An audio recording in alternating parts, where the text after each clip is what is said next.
Hey there, I'm the Razor Storyteller, your neighborhood barber who spent over a decade peeling back more than just whiskers in this very chair. Between each hot towel and straight edge shave, I've heard dreams, heartbreaks, and every twist of fate you can imagine. But today, I've got a story that even surprised me. The day a fearless 7-year-old named Zoey walked into Silicon Valley's coldest boardroom, carrying her mom's last hope in a battered leather briefcase, and faced off with Jackson Blackwood, the architect of tomorrow himself. Stick around, because in the next few minutes, you'll see how one little girl's bravery thawed a CEO's frozen heart and changed an entire empire's playbook on what really drives success. Let's dive in. Have you ever faced a decision you knew could change everything? A moment where the silence was more terrifying than a roar? Picture this: Silicon Valley, California, where dreams are coded into billions of dollars and skyscrapers of glass and steel try to touch an emotionless sky. Inside Auratech, the heart of the technological revolution, the air is as cold as the chips it creates. Everything is optimized. Every conversation has a purpose. Every person is a cog in the perfect machine. And then, in the midst of that sterile perfection, a glitch in the system appears. A 7-year-old girl. Her name is Zoey. She's wearing a faded floral dress, her hair in a neat braid, and in her hands is a leather briefcase bigger than she is. She doesn't belong here. Like a wildflower trying to grow through a crack in an 8-lane freeway. The camera pans to the reception desk, where a woman with a programmed smile is typing at a keyboard. Zoey's voice cuts through the quiet space, surprisingly clear. "Excuse me, miss. I have a 9 o'clock appointment with Mr. Jackson Blackwood." Wait, I know what you're thinking. A kid at a job interview? Another sugar-coated fairy tale, a staged script to get views, right? I thought so too when I first heard about it. I was about to scroll past. But trust me, stay with me for just a little longer, because this isn't a fairy tale. This is a beautiful and brutal slice of the world we live in. A world where giant corporations can decide between life and death with a single line in an insurance contract. You see, in that leather briefcase Zoey is clutching, there isn't just her mother's resume. Inside is the last hope of a mother battling a deadly disease. Inside are the piles of medical bills. Inside is a race against time, where the finish line is an experimental treatment that only employees of Auratech have a chance of accessing. And the man holding the key to that finish line is none other than Jackson Blackwood, a man known as the architect of the future, a Silicon Valley legend. But to those who work with him, he is simply a soulless money-making machine, a heart locked away behind his own tragedy years ago.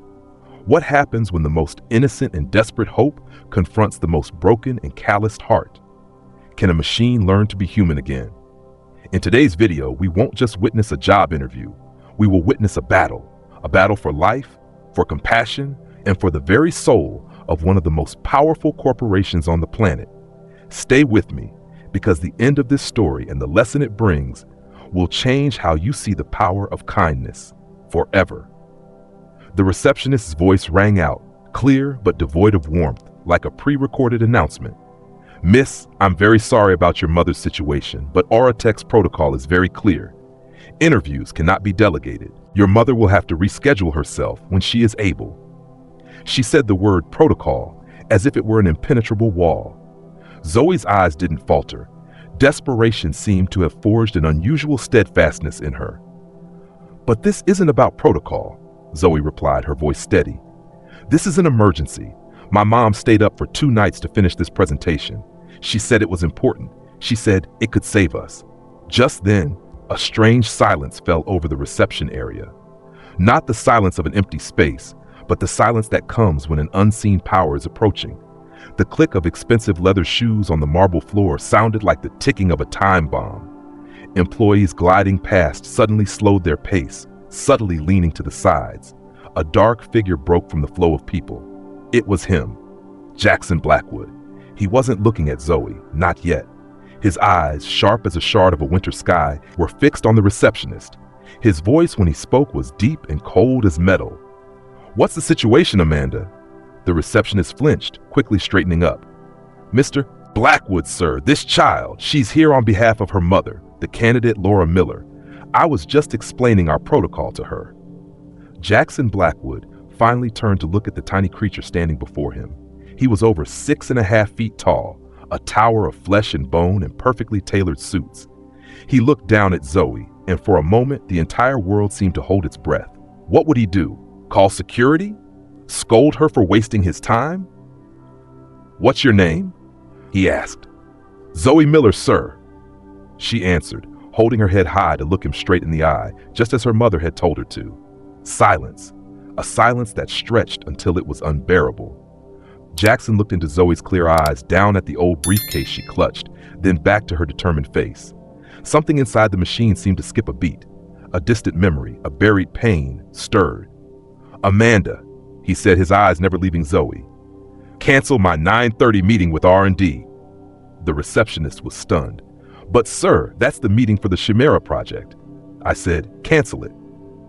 Jackson interrupted, his tone allowing no protest. He held out a hand toward Zoey. "Come with me. I don't have all day." Zoey didn't hesitate. She placed her small hand in Jackson Blackwood's large one. The doors to the executive elevator opened. As they stepped inside, Zoey could feel dozens of eyes on her back. Inside the steel and glass elevator cabin, the space became suffocating. Jackson said nothing, just stared at the numbers climbing. Zoey was quiet too, but she wasn't afraid. She looked at her reflection on the metal wall, then at the reflection of the giant man beside her.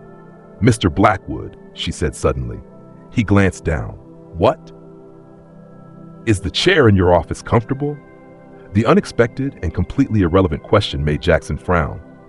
"It's a chair. It's for sitting. Why?" "My mom says," Zoey explained earnestly, "that people who sit in uncomfortable chairs make bad decisions. I just hope you have a really good chair." The elevator doors opened on the top floor, the penthouse level where only the CEO's office was located. For the first time in years, an almost imperceptible smile flickered across Jackson Blackwood's lips. It was gone as quickly as it appeared. As they stepped out, another man, just as sharply dressed, was waiting. It was Preston Hayes. He saw Jackson with a child, and a condescending smirk appeared. "Jackson," Preston said mockingly, "starting Take Your Kid to Work Day early this year? Or is this your latest charity project?" Jackson didn't answer. He just threw Preston a cold look, a silent warning that he had crossed a line. He gently placed a hand on Zoey's shoulder, guiding her toward the massive ebony doors at the end of the hall. "Don't mind him. Some of the machines around here have faulty social software." He opened the door to his office. Another world revealed itself. The room was immense, with 3 floor-to-ceiling glass walls that looked down upon the entirety of San Francisco like a living circuit board. Zoey stopped, awestruck by the grandeur. Jackson walked toward his enormous desk, the chair behind it looking like a throne.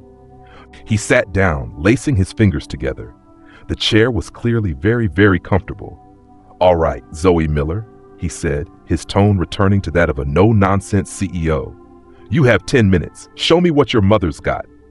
And just like that, in the highest office of the most powerful building in Silicon Valley, the strangest job interview in history began. The world outside seemed to dissolve. All that remained was the quiet of the room at the top of the world, and 2 people at opposite ends of a universe. Zoey didn't waste a second. She placed the briefcase on the glass coffee table, unlatched it, and took out a neatly organized file folder. Jackson watched, his sharp gaze analyzing every gesture. He had seen thousands of presentations, slick PowerPoints, and polished pitches, but he had never seen anything like this. Laura Miller's file wasn't just a resume, it was a story. A master's degree in computer science from Stanford was clipped next to a yellow sticky note with a child's scrawl, "Mom is the smartest." Project management certifications were marked with tiny star stickers. Zoey began to speak, and her voice wasn't that of a child reciting from memory. She was telling a story. "This is her PMP certificate. Mom said it was really hard. She had to study after I went to sleep." She turned to another page, a complex chart of project efficiencies. This was at her old company.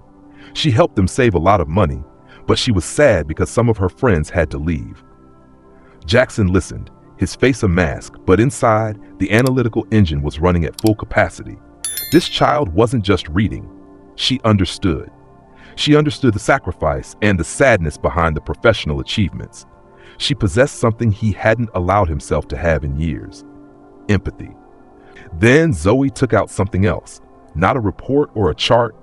It was a small, worn-out notebook. "This is the most important part," she said, her voice dropping slightly.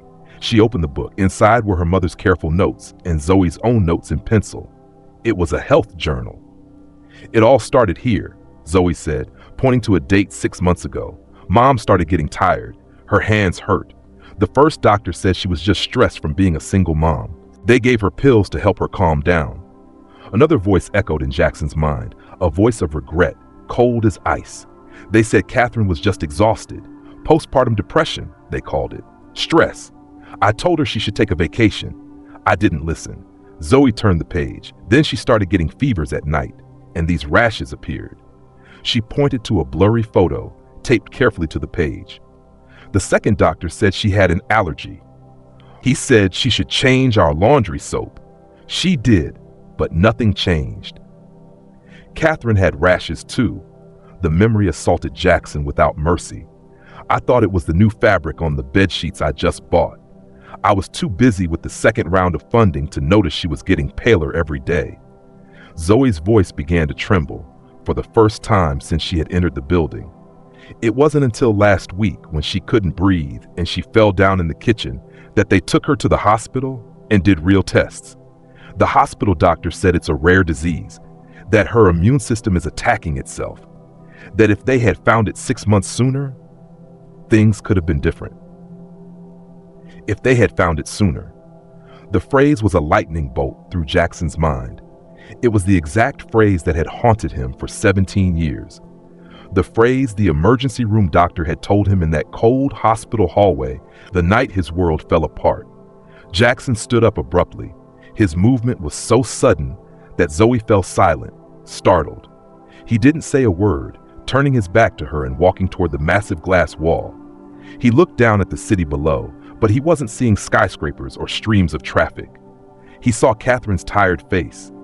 He saw the desperation in her eyes when he canceled a doctor's appointment for an emergency board meeting. He saw his own monumental, unfixable mistake being replayed in his own office through the voice of a 7-year-old child. He had built this empire, Oratech, from the ashes of his old life. He had turned himself into a machine so he would never have to feel that pain again. But now, a little girl no bigger than a sparrow had somehow found a way in and forced the rusted gears of his heart to move. He stood there, motionless, for a long minute. Zoey sat still, afraid she had said something wrong. Then, Jackson turned around.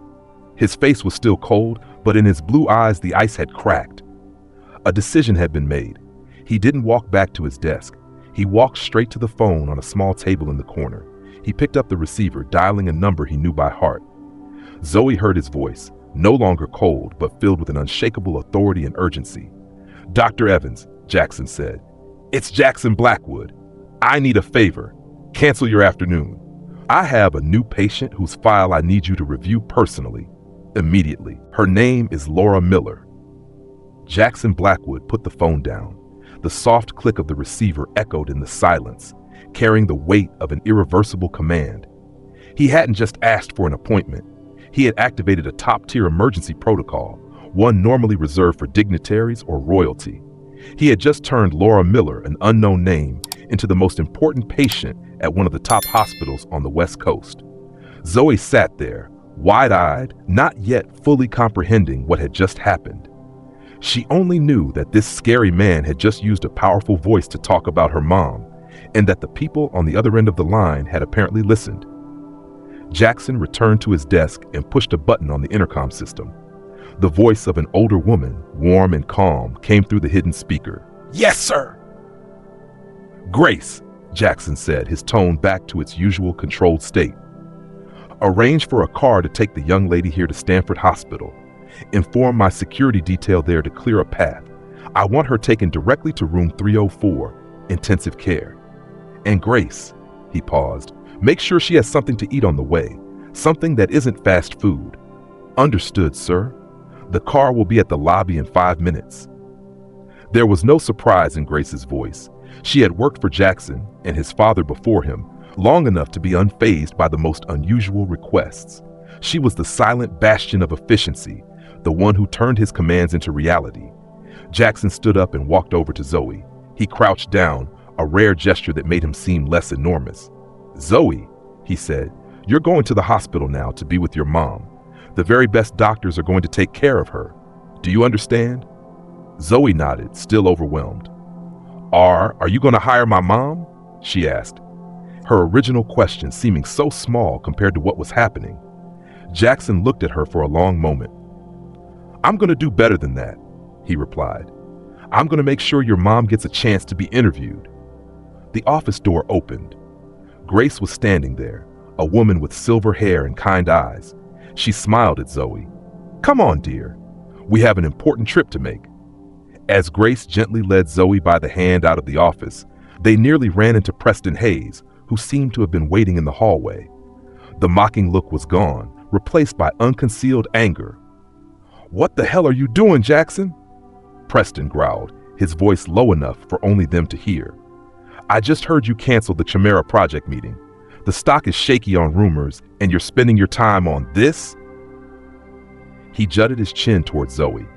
Jackson stepped out of the doorway, standing in front of Zoey like a giant protecting a treasure. "This," Jackson said, his voice like ice, "is more important than any of our projects, and I suggest you watch your tone, Preston." "Watch my tone?" Preston scoffed. "The board isn't going to be happy to hear their CEO is using company resources for personal matters. You're making your weakness Oratech's weakness." "This is my company, Preston," Jackson shot back, each word a hammer blow. "And my decision. Now, do your job before I help you with that." The threat in Jackson's voice was unmistakable. Preston took a step back, his face flushed with anger, but not daring to say more. He knew he had lost this confrontation, but his eyes promised a future war.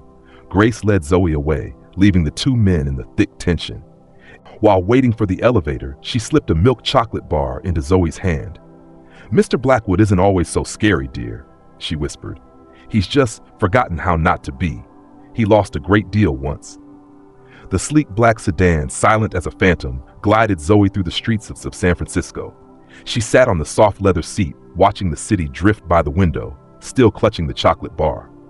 Meanwhile, at Stanford Hospital, a small earthquake was taking place. Jackson Blackwood's order had come down.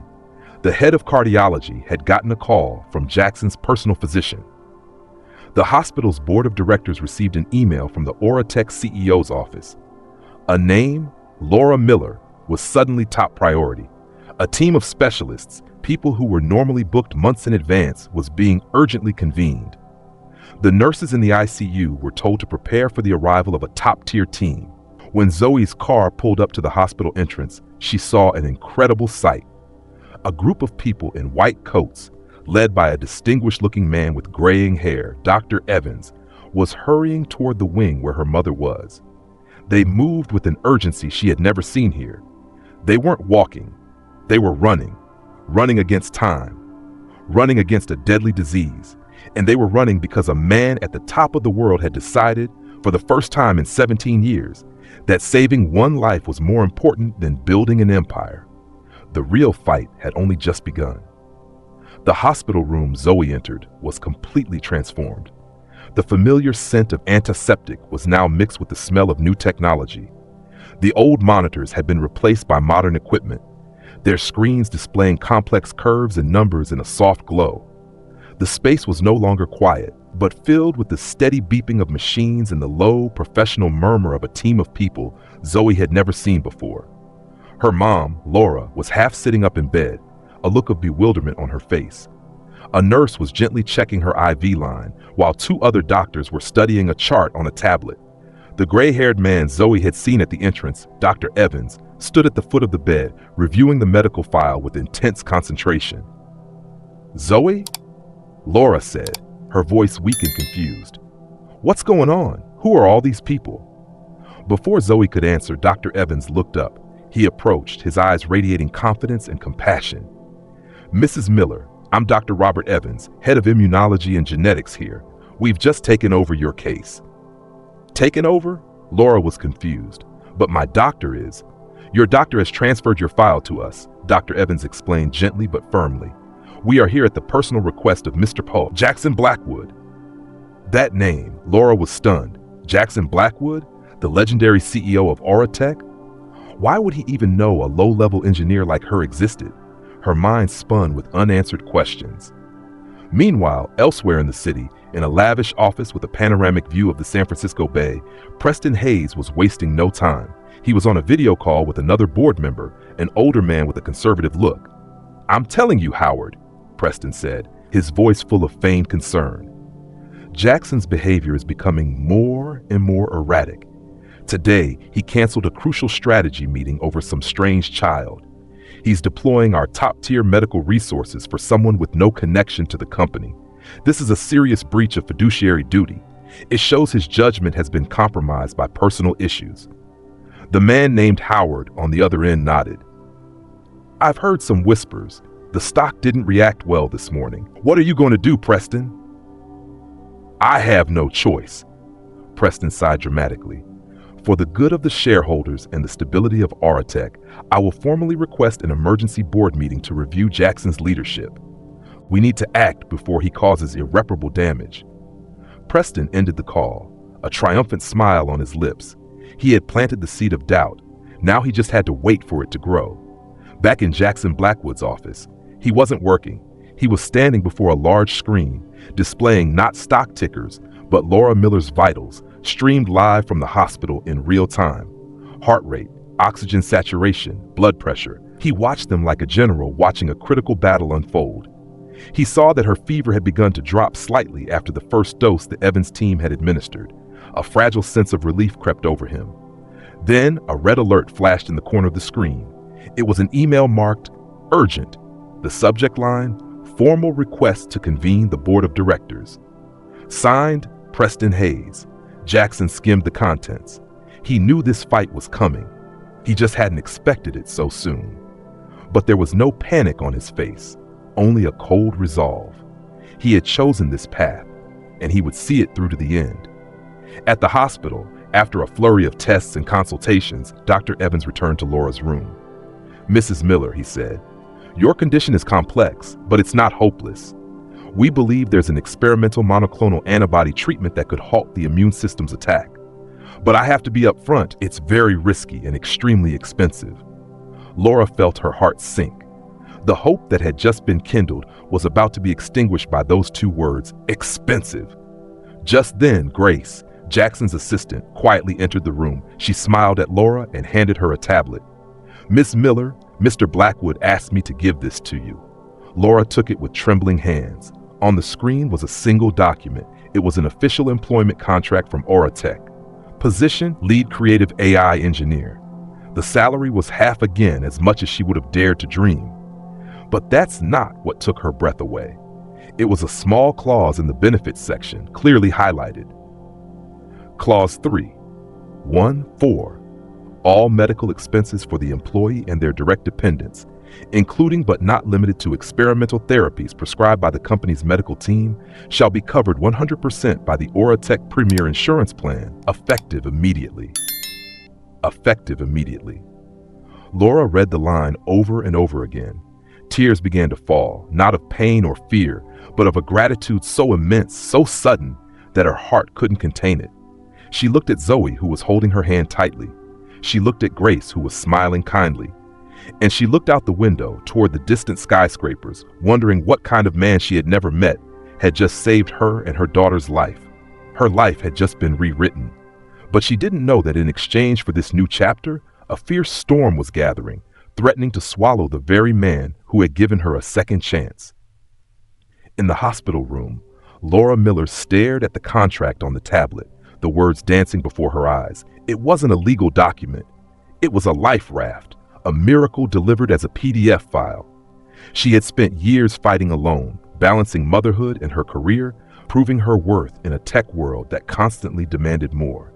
And then, in her most desperate moment, a stranger had reached out, not just to save her, but to acknowledge everything she had been striving for. But Laura was an engineer. Her heart might be overflowing with gratitude, but her brain was screaming a single question: why? She looked up at Grace, who was still standing there patiently. "Ma'am," Laura said, her voice still hoarse, Why? Why would Mr. Blackwood do all of this for me? He doesn't even know who I am. Grace smiled gently. Sometimes the most important decisions don't come from spreadsheets, Miss Miller. They come from things a spreadsheet can never measure. She nodded slightly toward Zoey, who was dozing beside her mother, exhausted from the long day. I think your little girl made a very compelling case. Perhaps you should ask Mr. Blackwood yourself. Grace arranged a secure video call on the tablet. A few moments later, Jackson Blackwood's face appeared on the screen. For the first time, Laura saw him, not as a cold-pressed photo, but as a real person. He looked tired, but his eyes were still sharp, and there was a depth to them she couldn't decipher. Mr. Blackwood, Laura began, trying to keep her voice professional. I don't know what to say. Thank you isn't enough. But as an engineer, I believe in data and logic, and this is illogical. Jackson on the other end just gave a slight nod. My logic is to invest in exceptional talent. Your file shows that, Miss Miller. Auratech doesn't do charity. We invest in people who can change the future. I won't disappoint you, sir, Laura said firmly. As soon as I can, I will prove that this investment was well worth it. I'll work twice as hard. 3 times. No, Jackson cut her off, his voice surprisingly gentle. You will not work twice as hard. You will rest. You will follow every one of Dr. Evans' instructions, and you will let your daughter have her mother back. He paused, his gaze distant. Just get well. That's the best return on investment I could ask for. The call ended, leaving Laura in a silence that was more resonant than 1,000 words. She realized this man wasn't just investing in an engineer. He was investing in a family. As Laura's image faded from the screen, Jackson's face immediately hardened. The notification for the emergency board meeting was still there, a reminder of the battle to come. Grace, he said over the intercom. I'm here, sir. Preston will argue fiduciary duty and shareholder risk. He'll paint me as an emotional leader who is endangering the company. We will not fight him on that ground. How will we fight, sir? Grace asked. We will use the very logic and data he preaches, Jackson declared. Compile for me all productivity reports for employees with children under 10 for the past 2 years. Specifically, I want a comparison of their work efficiency before and after we implemented the flexible work and child care support policies we've been testing. I want turnover rates, sick days taken for family reasons, and their performance reviews from their superiors. Grace understood immediately. You want to prove that supporting families isn't a cost. It's a profitable investment. Exactly, Jackson said. Preston thinks compassion is my weakness. We're going to prove it's Auratech's greatest competitive advantage.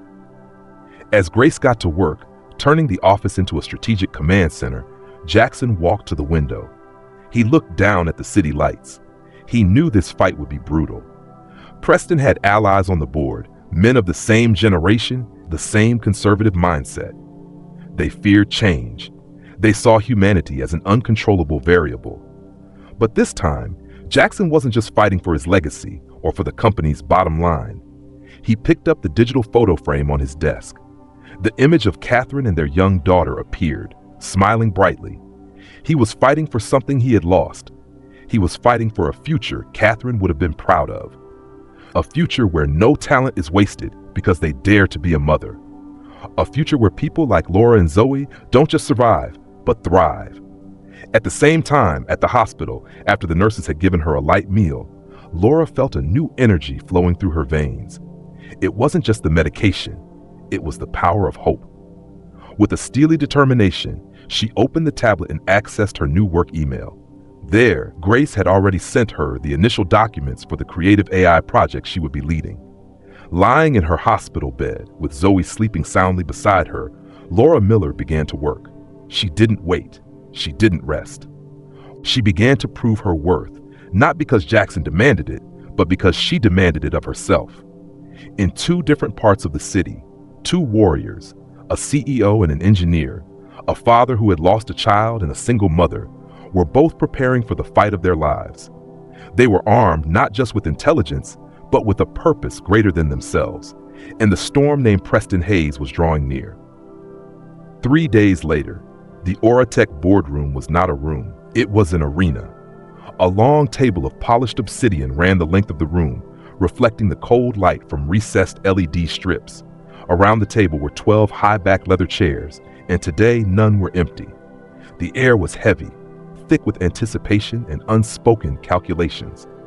This was where empires were fortified or fell with a single vote. Preston Hayes arrived early. He made his rounds, shaking hands with his allies, clapping Howard on the shoulder, whispering confident words into another member's ear. He was a shark that smelled blood in the water, and he was savoring every second. Jackson Blackwood entered last. He was alone, save for Grace a step behind him, holding a single tablet. His presence immediately silenced the murmurs. He looked at no one, simply walking to the chairman's seat at the head of the table and sitting down. His silence was more intimidating than any threat. Preston cleared his throat, officially beginning the emergency meeting he himself had called. "Ladies and gentlemen of the board," he began, his tone smooth as silk.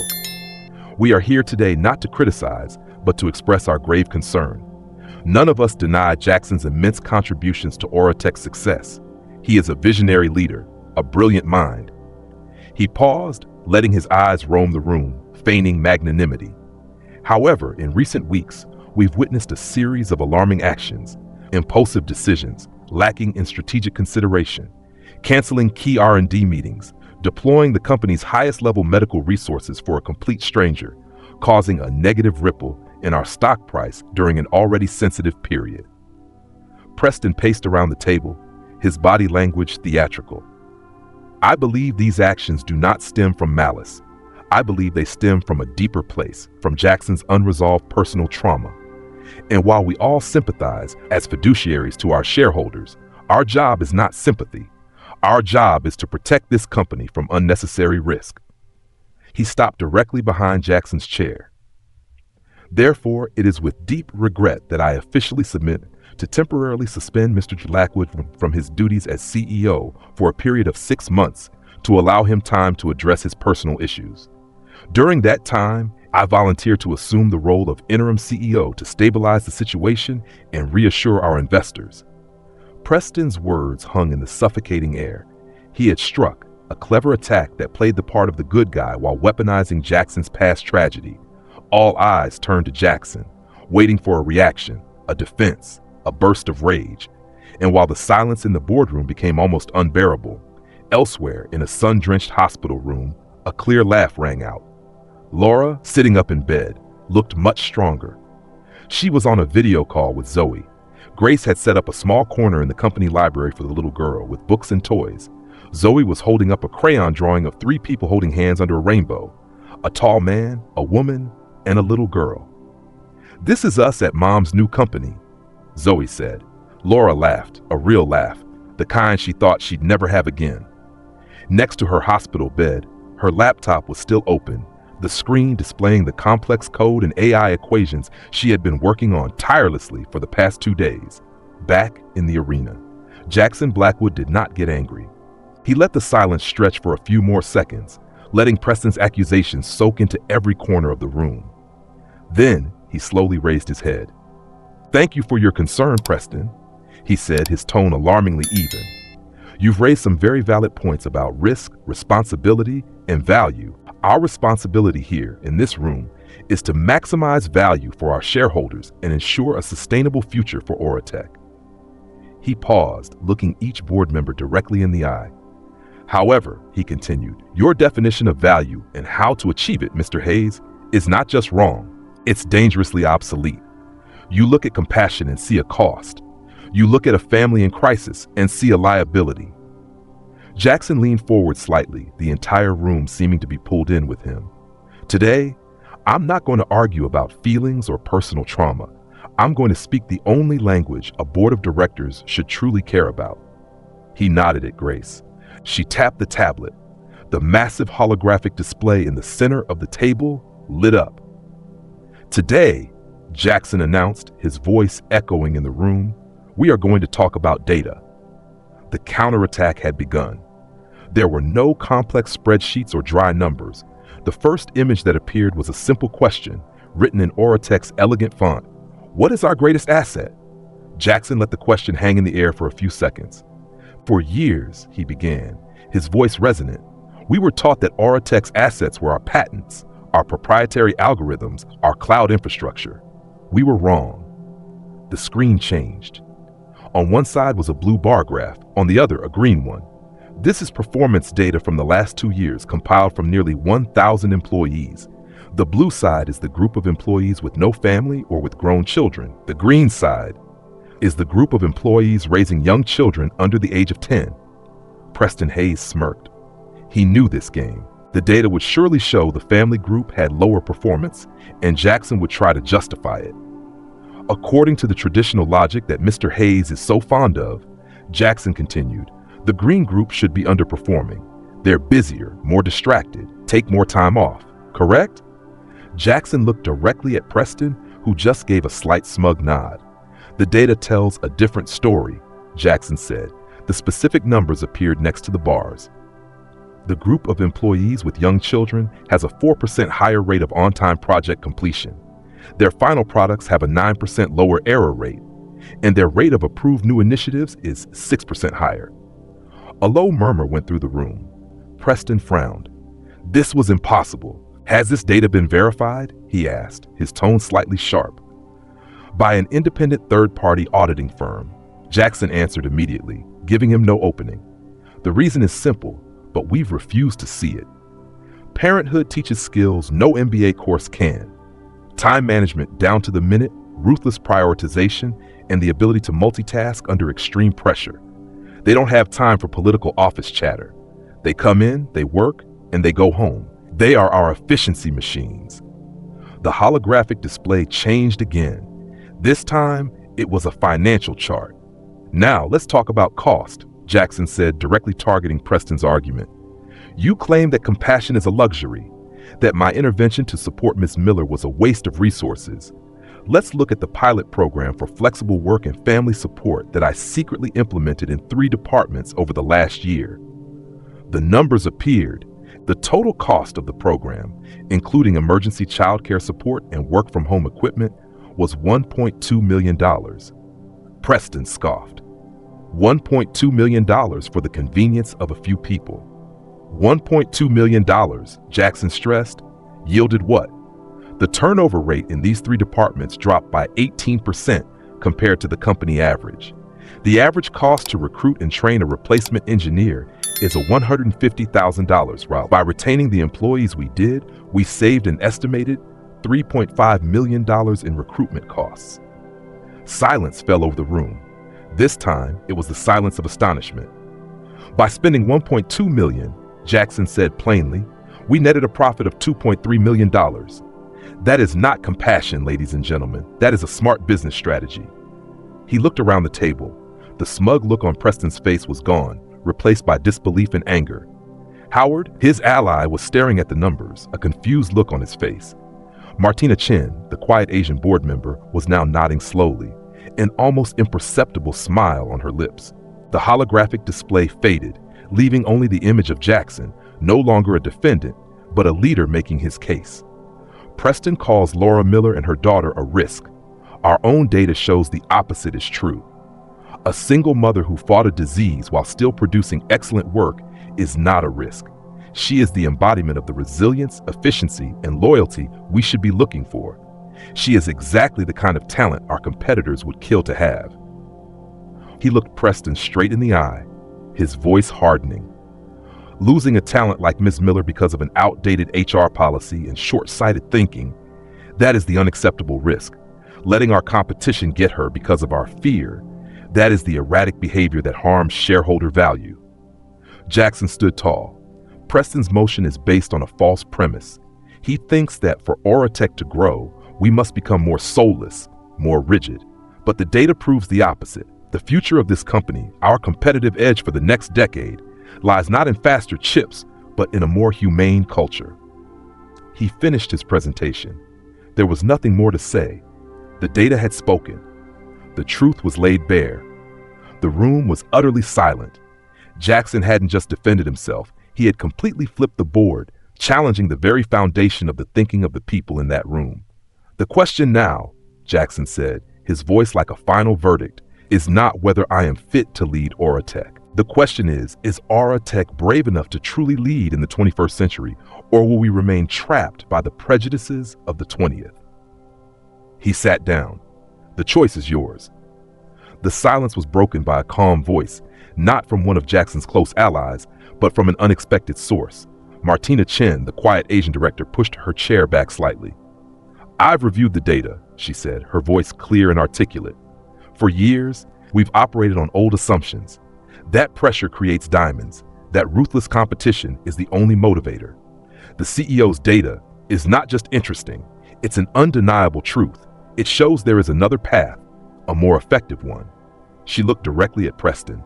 Mr. Hayes' motion is based on change. Mr. Blackwood's vision is based on the courage to evolve. I choose courage. A crack had appeared in the wall of the conservative faction. All eyes now turned to Howard, Preston's closest ally. He looked miserable. On one side was the friend he had backed. On the other, the irrefutable numbers glowing on the screen. He was a man of the old school, but above all, he was a businessman. Howard? Preston said through gritted teeth, a reminder of their loyalty. Howard sighed, taking off his glasses and cleaning them slowly. Preston, he began, his voice somewhat weary. You and I built our careers on maximizing profits. We've always said we must remove emotion from business decisions. And ironically, what Jackson just presented is the least emotional argument I've heard in years. It's cold, hard numbers. Net profit, return on investment. He put his glasses back on and looked at Jackson. I'm not sure I'm entirely sold on this cultural revolution, but I believe in the numbers. I cannot, in good conscience as a board member, ignore this data. He turned to the chair. I withdraw my support for Mr. Hayes' motion. It was the finishing blow. Preston was speechless. His face went from flushed to pale. He had lost, defeated by the very weapon he worshipped, business logic. The vote was a formality, 11-1 against Preston's motion. He was completely isolated. No! Preston slammed the table and stood up, his polished veneer cracking to reveal the bitter man beneath. You're all insane! Blinded by some sentimental story, he will ruin this company with his weakness, and you will all live to regret it. Jackson watched him calmly. Preston, this outburst only proves my point. Your judgment is compromised by emotion and personal bias, not mine. He turned to the other members. I propose a new vote. A vote of no confidence in Mr. Preston Hayes' board membership. There was little discussion. The vote was swift. This time, the result was 12-0. Preston Hayes was off the board. As security politely escorted him from the room, his eyes on Jackson were full of hatred. But Jackson wasn't looking at him. He was looking ahead, to the future. 1 year later. It's the official launch of the Catherine Blackwood Foundation, a nonprofit with a dual mission: to fund research into autoimmune diseases and to consult with corporations on building humane work environments. On stage, the speaker isn't Jackson. It's Laura Miller. She looks completely healthy, vibrant, and confident. She's speaking about the importance of early diagnosis and the need for corporate support systems. She is the foundation's executive director. In the audience, Jackson is standing hand in hand with Zoey. She is 8 years old now, her former shyness gone. He isn't watching the stage as a CEO, but as a friend, a partner with unconcealed pride. The look of weariness and pain on his face is gone, replaced by a sense of peace. As Laura finishes her speech to thunderous applause, she steps down from the stage and walks toward them. Zoey runs to hug her. You were great, Mom, Zoey said. Thanks, sweetie, Laura smiled. Then she looked at Jackson. Thank you for everything. I should be thanking you, Jackson replied, his voice warm. You two reminded me what all of this is for. They stood there, a family not of blood, but bound by something stronger. A family forged by a little girl's brave act, a CEO's risky decision, and the belief that people can always be better. Jackson looked out at the crowd, at the hopeful faces. You know, he said to Laura, I used to think strength was about controlling everything, about never showing a weakness. I was wrong. He looked down at Zoey, who was clutching both of their hands. Real strength, he said, his voice like a narration of his own life, is the ability to see the person behind the numbers. It's the courage to break the rules for the right reason. Real strength sometimes begins in a moment of what looks like the greatest weakness. The story of the sparrow in Silicon Valley didn't end with a mother getting a job or a CEO winning a boardroom battle. It ended with the birth of a new idea, that in the coldest of tech worlds, the greatest asset, the most profound revolution, isn't artificial intelligence, but human compassion. And sometimes all it takes is one person who dares to believe in it for the entire world to change.